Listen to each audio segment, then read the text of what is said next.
Hey everybody. Hi friends. We are 2.5 weeks into quarantine here, and we've gotten a lot of questions about how is Sojourn doing, what are we doing, even personally, what's going on, or with the adoption. And so we want to give you guys just a quick update of how this is all going in one video. And so I'll say this.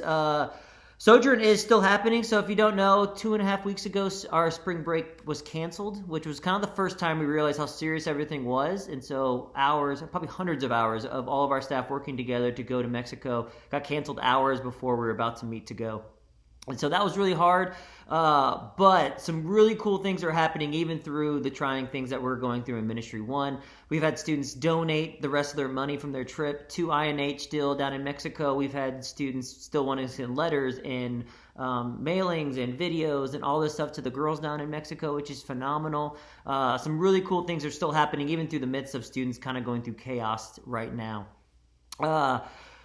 After that, we went online, so we were not in school technically, but school is still happening online. And people are asking, are we still working as Sojourn workers and what we're doing here? And I would say we're actually busier than ever. So even though students are now not here technically, physically, I now have tons of more students I can connect with because now location doesn't hinder us. And so we are still doing small groups online. Sojourn has never been a ministry that is focused on the large group gathering.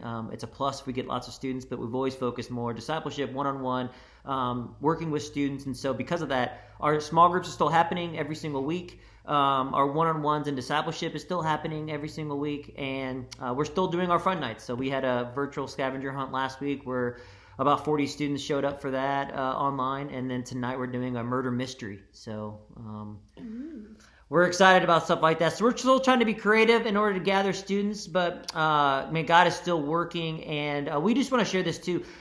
We ask students every single week to share stories of how they're learning and growing during this time. And so you can check those stories out from students every Monday and Wednesdays on our Facebook accounts. And I will put those and below some of the links that you can check out, hear from students, hear how they're processing through this chaos, but how God is still using students to transform their friends, their campus, and ultimately their lives to invite God's dream into their life. So we're excited about that kind of stuff and what God is doing in ministry.